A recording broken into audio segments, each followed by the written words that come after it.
Welcome back. Time for this week's Capitol Report with Pat McGuigan of CapitolBeatOK.com. Pat, there's been a lot of talk recently about the need for the Republican Party to reposition itself on the issue of immigration in order to gain the Latino vote or gain more of it. What are your thoughts on this? Well, the reason to do it is there's the pragmatic reason you just articulated. The principled reason is it's the right thing to become more embracing and more inclusive of folks the way that Ronald Reagan was and in the high tradition of the Republican Party. This is not to say that either party is blameless. I mean, you have to remember we had a labor commissioner for 4 years named Lloyd Fields who was very anti-immigrant. And before him was a Republican conservative labor commissioner named Brenda Renault. One of my favorite stories and memories of my 4 years with her was a trip to a town out in western Oklahoma. And we were talking about the tough policy aspects of this issue. And to some extent, the editor that we were meeting with, some of the things he said were kind of stereotypical. I'm not going to malign him by saying his name or reprinting him. However, towards the end of the conversation, there was this fascinating moment where he goes, hell, if it wasn't for the Mexicans, we'd be 2A. Instead, they were playing 4A football. Right. And, that's funny in a way. It doesn't get to the heart of the moral aspects of the issues, but it's kind of a pragmatic Western Oklahoma reaction. We like the Mexicans, okay, because of them we have a bigger school. Now, my own perspective has long been to be a strong dissenter on the conservative side of things about the immigration issue. I think it's the right thing. It'd be better for America. If you were living in Mexico, I often say to friends of mine who share my values, if you were living in Mexico in the kinds of conditions that have prevailed there for the last decade or two, where would you go? And the answer is always the same. They'd go north. Yep. They'd get out of there for the sake of their family and their children. The Mexicans today are like the English 400 years ago.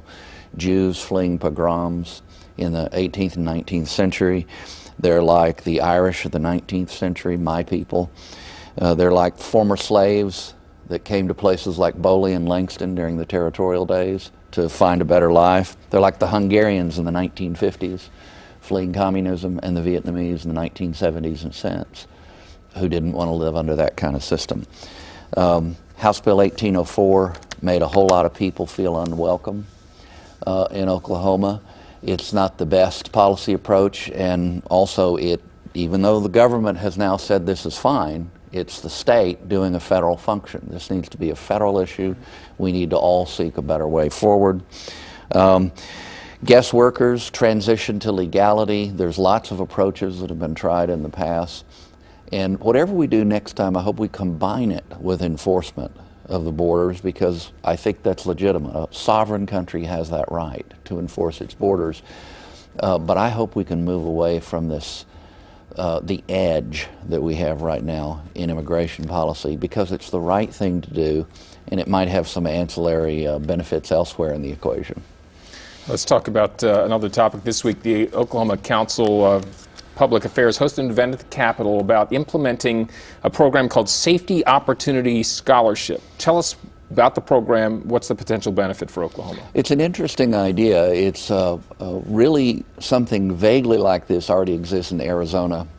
It's being pressed in California, where it will not pass statewide, but it's being pressed in minority communities in California, hoping for the chance to give a parent a right to take their child out of an unsafe school environment and put them in a safe school environment, regardless of whether it's public or private.